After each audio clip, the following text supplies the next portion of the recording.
Hello दोस्तों, इस video में मैं बात करने वाला हूँ ऊर्जा के स्रोत के इम्पोर्टेंट क्वेश्चन के बारे में।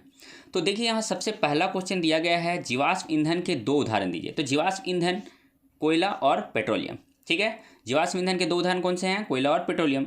नेक्स्ट क्वेश्चन है, किन्हीं दो नवीकरणीय ऊर्जा स्रोत के नाम लिखिए, ठीक है। तो किन्हीं दो नवीकरणीय ऊर्जा स्रोत कौन कौन से हो सकते हैं? तो सौर ऊर्जा और पवन ऊर्जा। तो यहाँ पे बात उठता है नवीकरणीय ऊर्जा, ठीक है। तो नवीकरणीय ऊर्जा किसे कहा जाता है? तो वैसा ऊर्जा सोर्स, मतलब वैसा ऊर्जा जो लंबे समय तक आपको मिलता रहे और जिसका लगातार इस्तेमाल करने के बाद भी वो खत्म ना हो, जैसे सूरज का प्रकाश और पवन ऊर्जा। ये दो ऊर्जा ऐसे होते हैं जो लगातार इस्तेमाल किए जा सकते हैं, ठीक है।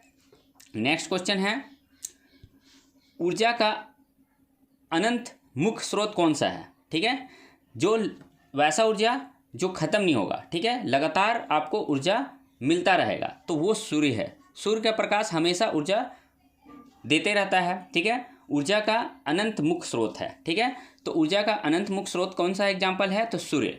क्लियर। नेक्स्ट क्वेश्चन है, किन्हीं दो अनवीकरणीय ऊर्जा स्रोत के नाम लिखिए। तो अनवीकरणीय ऊर्जा स्रोत वैसा ऊर्जा सोर्स जो इस्तेमाल करने के बाद कभी ना कभी खत्म हो जाएगा, तो अनवीकरणीय ऊर्जा स्रोत के अंदर आता है। और नवीकरणीय ऊर्जा स्रोत किसे कहते हैं? तो वैसे ऊर्जा सोर्स जो लगातार इस्तेमाल करने के बाद भी खत्म ना हो, जैसे पवन ऊर्जा और सूर्य का ऊर्जा, ठीक है, सूर्य ऊर्जा। तो ये दो ऊर्जा ऐसे हैं, नवीकरणीय ऊर्जा सोर्स के एग्जाम्पल हैं। और अनवीकरणीय ऊर्जा सोर्स जो है वो है कोयला और पेट्रोलियम, ठीक है, जो खत्म हो सकते हैं लगातार इस्तेमाल किए जाने पर, ठीक है। नेक्स्ट क्वेश्चन यहाँ पर, जैव मात्रा, ठीक है, जैव मात्रा या बायोमास क्या है? तो बायोमास पूछा भी जा सकता है और जैव मात्रा भी किसे कहते हैं पूछा जा सकता है। तो यहाँ पे किसे कहा जाता है? तो पेड़ पौधों या फिर वनस्पतियों, ठीक है, पेड़ पौधे को ही वनस्पति बोलते हैं।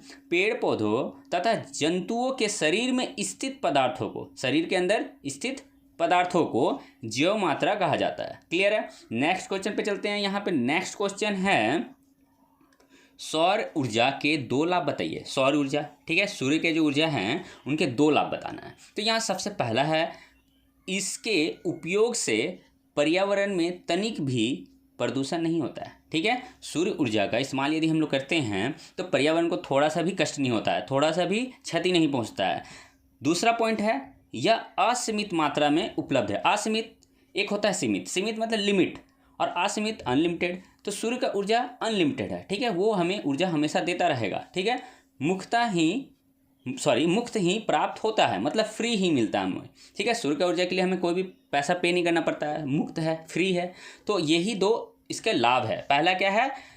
तो ये पर्यावरण को थोड़ा भी नुकसान नहीं पहुंचाता है। दूसरा है कि ये असीमित मात्रा में है और हमें फ्री मिलता है। क्लियर है। नेक्स्ट क्वेश्चन है, पवन चक्की द्वारा ऊर्जा प्राप्त करने के लिए पवन की न्यूनतम गति क्या होनी चाहिए? ठीक है, तो यहाँ पर है, पवन चक्की द्वारा ऊर्जा प्राप्त करने के लिए पवन की न्यूनतम गति कितनी होनी चाहिए? तो 15 किलोमीटर पर हार्स, मतलब 15 किलोमीटर पर हार्स की स्पीड से यदि हवा चलेगा तो हमें पवन चक्की से ऊर्जा प्राप्त होगा। क्लियर है।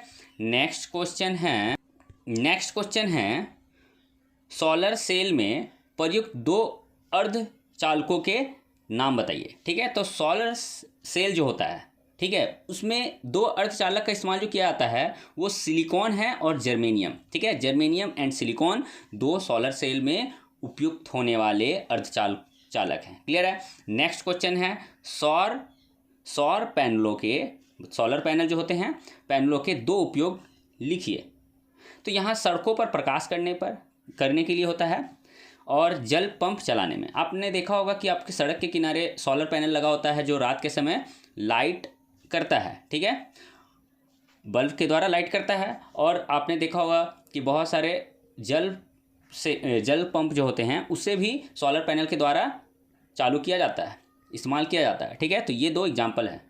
नेक्स्ट क्वेश्चन है, गर्म जल प्राप्त करने के लिए हम सौर जल तापक का उपयोग किस दिन नहीं कर सकते हैं? तो बादलों वाले दिन में, ठीक है। जैसे देखिए, सोलर पैनल जो लगे रहेगा और आपका मौसम ख़राब रहा है, जैसे बारिश हो रहा है, ठीक है, धूप नहीं निकला है, तो क्या होगा? सोलर पैनल काम नहीं करेगा।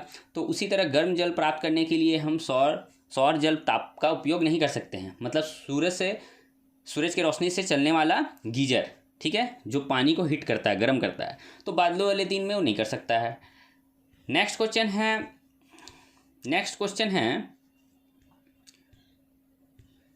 क्वेश्चन है पवन ऊर्जा क्या है, या नेक्स्ट क्वेश्चन क्या है, पवन ऊर्जा क्या है।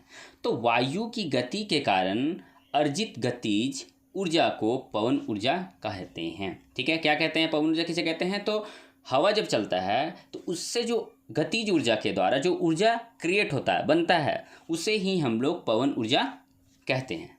नेक्स्ट क्वेश्चन है, किस देश को पवनों का देश कहा जाता है, किस देश को पवन का देश कहा जाता है, तो डेनमार्क को पवनों का देश कहा जाता है, ठीक है, क्योंकि वहाँ शायद तेज हवा चलती है। नेक्स्ट क्वेश्चन है, किसी ईंधन के उष्मेमान से क्या समझते हैं, ईंधन के उष्मेमान से, ठीक है, उष्मेमान से क्या समझते हैं। तो 1 ग्राम ईंधन के पूर्ण दहन से मुक्त ऊर्जा को उसकी उष्मेमान कहते हैं। मतलब क्या बोल रहा है कि 1 ग्राम मतलब 1 ग्राम, यदि कोई भी ईंधन हो, जैसे पेट्रोल, मान लेते हैं लकड़ी को जलाएंगे हम, तो कुछ भी ईंधन हो, ठीक है, जिसे हम जलाएंगे वो ईंधन, तो 1 ग्राम यदि हम कोई भी ईंधन को जलाएं और उससे जो हमें हीट प्राप्त होगा, जो उससे ऊर्जा प्राप्त होगा, उसी चीज़ को उष्मेमान कहा जाता है, ठीक है। नेक्स्ट क्वेश्चन है, अब नेक्स्ट क्वेश्चन यहाँ पे है एलपीजी और सीएनजी का पूरा नाम लिखिए। सीएनजी और एलपीजी का क्या होता है फुल नेम, तो यहाँ पे होता है लिक्विफाइड पेट्रोलियम गैस। आपने लिक्विड पेट्रोलियम गैस भी सुना होगा, तो लिक्विफाइड पेट्रोलियम गैस।